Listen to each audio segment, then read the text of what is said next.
100% SIP होणार म्हणजे होणार. मग घर घ्यायचं कॅन्सल केलं आणि SIP मध्ये आपण गुंतवणूक केली. कारण स्वप्न बागायचं म्हणजे कष्ट केलंच पाहिजे. नाही खरं ते तर नक्कीच नक्कीच नक्कीच.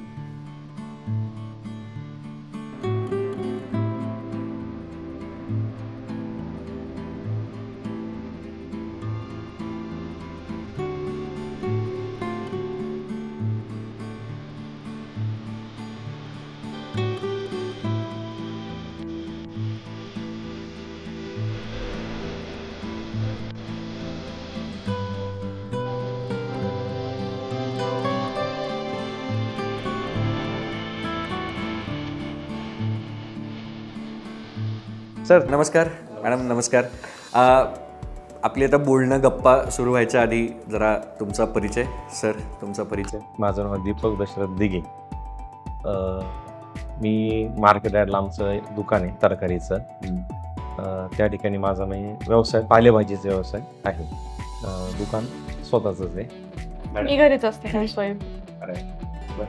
कधी चालू केला सर हा व्यवसाय? माझा मार्केट यार्डचा मला 15 ते 16 वर्ष झाले. ॲक्च्युली वडील गेल्यानंतर थोडीशी जबाबदारी पडली आणि ते चालू झालं असा विषय होता. पण ते मार्केट यार्ड हा विषय असा होता की सकाळी आम्हाला 2:30ला उठायला लागतं. 2:30ला उठायला लागतं. पण ते सवय लागत रुटीन चालू झालं. रात्री 2:30 वाजता दर वेळेला चालू होतं आणि दिवस तुमचा म्हणजे जनरली मार्केट यार्ड बंद वगैरे कधी होतं असं? आणि म्हणजे तुमचा बिझनेस कधी तुम्ही थांबवतात त्या दिवसाला? तसं ना, माल संपला विषय संपला. पण ऍक्च्युली म्हणजे कधी कधी 8ला पण उरकतं, कधी कधी 11, 12, कधी कधी 2 पण होतात असा विषय. पण ऍक्च्युली खरा बिझनेस म्हणजे आमचा तो एक 5ला चालू होतो. म्हणजे खरा बिझनेस 5 ते एक 7, 7:30, 8 पर्यंत कन्फर्म म्हणजे ते स्पीड असतो. म्हणजे आम्हाला बोलायला पण वेळ नसतो. म्हणजे गडबड ह्याच्यामध्ये समजा कुणी जरी आलं, रिलेटिव्ह कुणी जरी आलं तर बोलायला वेळ नसतो. म्हणजे कारण कसं असतं त्या पिरियडमध्ये आम्हाला त्या कस्टमरला माल देऊन गाड्या निघणाऱ्या असतात. तर त्या पटकनी त्यात म्हणजे पॅकिंग करून ते हे करून त्या आम्हाला पाठवून ते आम्हाला पूर्ण ते त्या टायमिंगमध्ये द्यायला लागतं. आणि कधी कधी थोडंफार राहतं. मग ते कसं मग आपलं थोडं राहतं 11, 12 पर्यंत असं चालू राहतं. पण तुम्ही पण म्हणजे तुमची पण गडबड असेल मला 2:30 वाजता उठायचं म्हणजे? मी नाही उठत ते डिस्टर्ब करता सारखे. मग तुम्ही कसं, तुमची धावपळ कशी असते त्याच्यामधली की नसते? तुम्ही जाता धावपळ जशी पाहायला गेलं ते मार्केटचं एवढं बिझी शेड्यूल आहे ना की त्यात बायको नावाचा प्रकार एक बाजूला. ऍक्च्युली ना बायकोचा जरी फोन आला ना उचलत नाही, गिऱ्हाईकाचा फोन उचलतो, बायकोचा फोन नाही उचलत. मग आता हा जेव्हा तुमचा इतक्या 15 वर्षापासूनचा तुमचा हा बिझनेस आहे, या गेल्या 15 वर्षांमध्ये तुम्ही इन्व्हेस्टमेंट, गुंतवणूक, सेविंग्स याच्याकडे कसं बघत आला? हा विषय म्हणजे सेविंग हा विषय काहीच नव्हता पहिले. माझं ज्या पिरियडला फर्स्ट टाइम माझं लग्न झालं ठरलं तर त्या पिरियडला मला एक असं वाटलं याला आपलं एक आता लग्न ठरणार, मग आपण काहीतरी करायला पाहिजे. तर तेव्हा मी पहिली एक पॉलिसी काढली होती, जीवन विमा पॉलिसी काढली होती LICची. त्याच्यानंतर काही सेविंग हा प्रकार नाही. फक्त एक आम्ही कलेक्शन डेली कलेक्शन मार्केट यार्डला आपलं 200-300 आपलं रोजच्या रोज ते टाकायचो. पण त्याच्यात काय बेनिफिट नाहीये. त्यात किती वर्षाला आपण समजा 200 टाकले, 100 टाकले 36,000 भेटतात.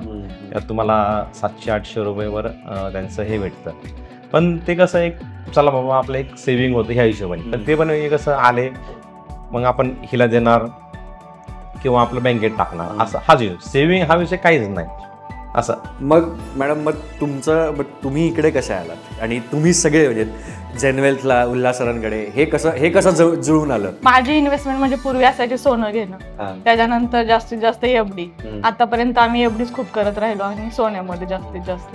नंतर आमचे रिलेटिव्ह होते उत्कर्ष कोकरे म्हणून, त्यांचा स्टेटस पाहिला आणि मग लक्षात आलं SIP वगैरे करतात. आमचा आधी विचार चालला होता की SIP करायची. पण आम्हाला मार्ग सापडत नव्हता की कुठं जावं किंवा काय करावं पुढच्या इन्व्हेस्टमेंटला, लोक कशी आहेत कसं नाही. आजकाल खूप फ्रॉडचा प्रकार चालू आहे, त्या हिशोबाने मग आम्ही चौकशी करत होतो. मग त्यात ते उत्कर्ष कोकरे त्यांच्या स्टेटसला पाहिलं, मग त्यांना मेसेज आलेले होते. मग मी त्यांना कॉल केला की बाबा असं असेल की आम्हाला पण करायचे, आमचं चाललाय विचार, पण आम्हाला काही मार्गदर्शन कोण सापडत नाही. मग त्यांनी आम्हाला इकडे पाठवलं.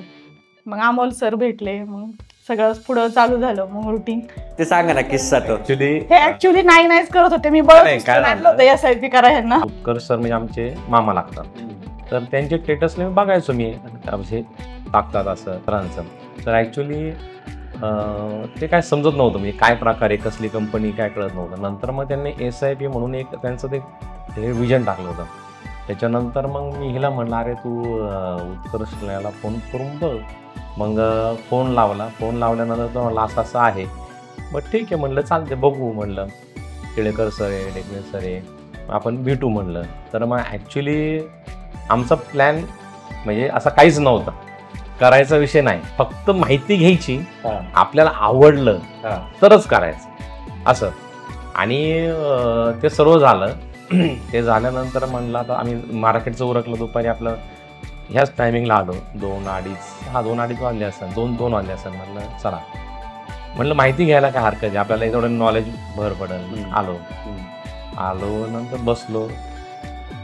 सर अमोल सर भेटले. मग सर्व आमच्या नॉर्मल त्यांनी आपल्याला सांगायला चालू केलं, असं असं असतं, हे असतं ते असतं. मग त्यांनी आपला जनरल आम्ही आपलं गप्पा निघाल्या, मग उत्कर्ष तुमचं कसं काय रिलेशन हे ते त्यांनी सांगायला चालू केलं की मी त्यांच्या अख्ख्या फॅमिलीला ओळखतो. मग त्यांनी विषय काढला पंधाऱ्याचा, मॅडमचं गाव पंधारे. त्याच्यानंतर तो विषय निघाला SIP राहिली बाजूला. SIP राहिली बाजूला. सरांच्या गप्पा, आमच्या गप्पा कम्प्लीट SIP बंद होऊन अर्धा एक तास आम्ही गप्पा मारत होतो. उत्कर्ष सर, मामा, त्यांची बहीण, आमचे तिकडचे सासरे, हे ते, पंधारे, बारामती, आणि सर आहेत कोकणातले. ते म्हणले आम्ही त्यांच्याकडं जास्त राहिले, मी कोकणात पण इकडे यांच्यामध्ये भरपूर राहिलेले. मग तो म्हणजे मग त्याच्यानंतर मग ॲक्च्युली म्हणजे मी त्यांना म्हणलो होतं 100% SIP होणार म्हणजे होणार. आणि हे म्हणजे आम्हाला मामांनी पाठवलं म्हणून नाही, तुम्ही पांधारेचे म्हणून. मग ॲक्च्युली तो विषय झाला. मग कन्फर्म आधार कार्ड, पॅन कार्ड, त्या दिवशी आम्ही अमाऊंट पण जमा केली, सर्व क्लिअर झालं. मग चालू झालं. पण ॲक्च्युली कसं माहिती आहे का, SIPची आम्ही भरपूर नंतर माहिती घेतली, म्हणजे काय असतं कसं असतं. आणि अजून बऱ्याच लोकांना हा प्रकार माहीत नाही आहे की आता तुम्ही एकतर ओळख निघाली, ट्रस्ट वाढला, त्यामुळे तो तर एक भाग सेट. ट्रस्ट म्हणजे ॲक्च्युली कसं झालं की लोक आजकाल एवढी फसवणूक निघाली ना, म्हणजे आता आम्ही पेपरला बघतो लातूरला असं झालं तसं झालं, हे झालं ते झालं. ते कसं होतं, आपल्या घरातला माणूस निघाला, आपण डोळे झाकून विश्वास ठेवतो. आणि मेन म्हणजे कसं होतं की तुमच्या जवळचा माणूस निघाला, आपण म्हणजे असं एकदम हे फ्री माइंडेड बोलतो, माझं असं आहे, माझं असं, मला असं असं. मग त्याच्यानंतर मग एकदम ते पूर्ण एकदम विश्वास बसल्यानंतर मग तो बिंदास झाला. आणि मी म्हणजे आमचे अंटिळेकर सरांचे मित्र मैत्रीण आहेत कानपिळे म्हणून, आमच्या गाडीच्या बॅक साईडला. त्याच्यामुळे मग तर काय ओकेच असं झालं. तर सर तुम्ही जी मग आता ही SIP चालू केली, इतक्या म्हणजे छान एवढं सगळं बॅकग्राऊंड व्हेरिफिकेशन सकट, आणि तुमचा आनंद आणि सगळ्या सरांचा मार्गदर्शन, असं छान कॉम्बिनेशन झालं. तर आता ही SIP तुमची डेली आहे, मंथली आहे, कशी आहे? हे आमची मंथली. आणि ॲक्च्युली आता मला माझी स्वतःची डेली चालू करायची. असं आहे, मार्केटचं आपलं डेली कलेक्शन आहे ते बंद करून मिनिमम 200-300 पासून एक मिनिमम कमी अमाऊंटची एक चालू करायची, असा माझा डोक्यात प्लॅन आहे. आणि मॅडमची तर चालूच आहे असं. सो आता इन्व्हेस्टमेंटची छान सवय लागली तुम्हाला. हा जो आधीचा जो तुमचा अप्रोच होता की अगदीच थोडे मोडकेच पैसे त्या कलेक्शन याच्यात टाकायचे, किंवा बाकीच्या बँकेत जातील, किंवा काही फक्त सोन्यात जातील, FDत जातील, आणि आता कसं आहे, आता एकदम खूप कन्सिस्टंटली हे चाललंय. तर या दोन अप्रोचेसमधला फरक तुम्हाला काय जाणवतो? फरक म्हणजे कसं होतं की पहिले म्हणजे आपलं पैसे यायचे, बँकेत पडायचे, खर्च होऊन जायचे, म्हणजे असं सेव्हिंग हा भविष्याच्या हिशोबाने असं सेव्हिंगचा काय हिशोब नव्हता. आता म्हणजे ते कसं एक हळूहळू म्हणजे ते समजायला लागलं त्याच्या ह्या मार्गाने की बाबा समजा तुम्ही आता माझं वय समजा आता 42-43 समजा 44, समजा आज आपण एक 15 वर्षांनी आपल्याकडे अमाऊंट किती पाहिजे. ऍक्च्युली कसं बँकेमध्ये ठेवलं आपण काय करतो, अरे आहे पैसे मग चला काहीतरी हे घेऊ ते घेऊ, म्हणजे खर्च होऊन जातात ते.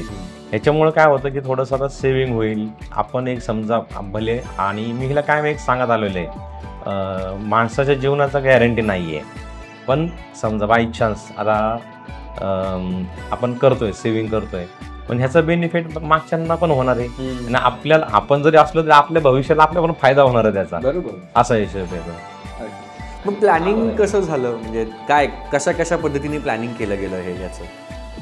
तसं पाहिलं तर बऱ्याच इन्व्हेस्टमेंट इथं करायच्या वेळेस काही एफडी सुद्धा आम्ही मोडून ते थोडेफार अमाऊंट इकडे इन्व्हेस्ट केली. बाबा आम्हाला तिकडचं हे पाहिलं आणि इकडचं कसं मार्जिन आहे, त्यानुसार टक्केवारी कशी आहे काय, त्यानुसार बेनिफिट कुठे जास्त आहे, त्यानुसार आम्ही मग थोडी अमाऊंट इकडे ऍड केली, असं केलं थोडंफार.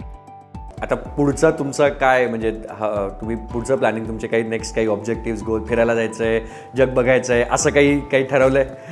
ऍक्च्युली आम्हाला घर घ्यायचं होतं प्रॉपरी, पण आम्ही काय विचार केला की लोनला आपण एवढे पैसे भरणार आपण मंथली, त्यापेक्षा आपण SIP करूयात. मग सरांकडे आम्ही आलो, मग म्हटलं आपण नंतर आपण 5-10 वर्षांनी डायरेक्ट रोख कॅश घेऊयात आपण घर बाबा, असा विचार आला. चला बाबा ह्या थ्रू काहीतरी आपण करू शकू पुढं, डायरेक्ट लोन काढून फेडण्यापेक्षा आपलं हे SIP. तुम्ही आता हे त्याच्या दृष्टीने आता तुम्ही गुंतवणूक करताय? हो, नाही ऍक्च्युली काय झालं, आमचं म्हणजे स्वप्न म्हणजे कसं आहे की आता घर आहे, सर्व आहे, घर दुकान गाडी सर्व आहे, पण हे कोणाचं आहे, आई वडिलांचं आहे, आपलं काहीच नाही.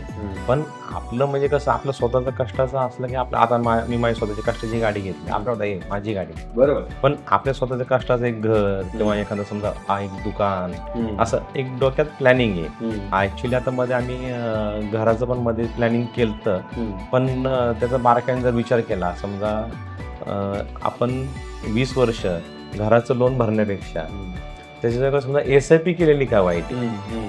म्हणजे कसं होतं की घराला आपण समजा 40 लाखाचं लोन काढणार, त्यामध्ये 10 लाख कॅश भरणार, 30 लाखाचं आपण लोन काढणार, 30 लाखाचं लोन आपण 20 वर्ष भरणार.